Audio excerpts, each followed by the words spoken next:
not the people who live in Sandtown, Winchester, that are out there looting and burning down the stores. These are people that's not even connected to that community. So the media need to make this perfectly clear.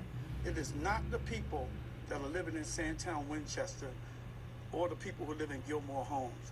These are opportunists that are out there destroying our city, and we're not going to tolerate it. And I thank the mayor for asking the National Guards to come into the city of Baltimore so that we can get some order and some peace in our city, because justice will prevail, but we cannot resort to violence and destruction of property. Thank you very much, Council President. Before I take questions, would like to hear from Councilman Scott, and then I'll open up for questions. Thank you, Madam Mayor, and I'm not going to be as nice as everyone else. I am simply pissed off. This is the city that I love. This is the city that I chose to dedicate my life to, and we cannot stand idle and live as thugs, whatever you want to call them. I don't even say they're thugs. We're going to just call them cowards, ruin our city. So what I'm going to say here today is, if you are an adult and you're out there participating in this, you are ruining the future for these young people. And I'm calling on every able man and woman who wants to stand up to get out there and get in between these folks. When we leave here, I'm going out there.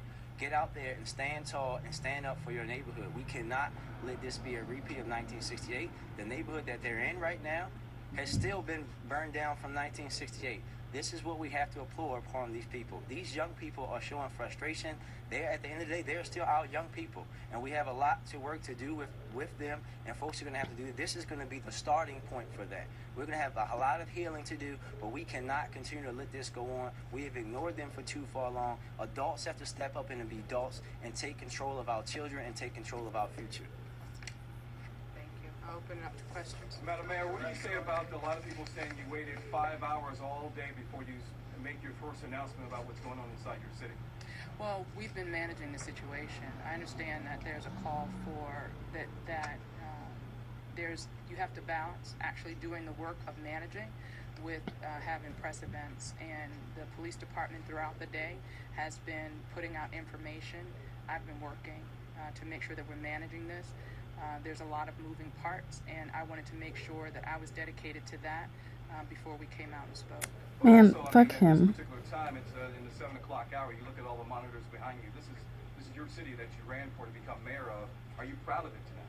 That's irrelevant. I am proud of the people from the community. Talk about something important. To say that they don't want this anymore.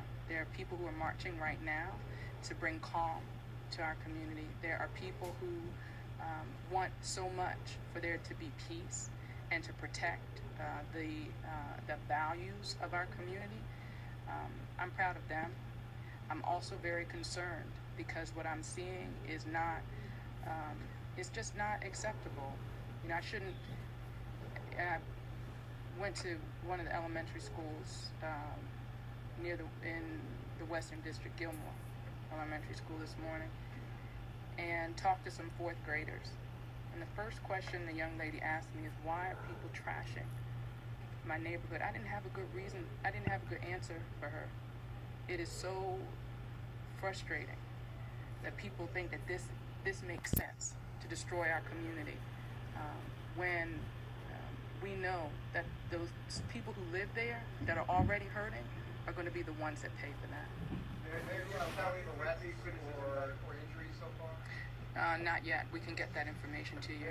What do you think of the criticism that your words might have encouraged some of the activity on the street?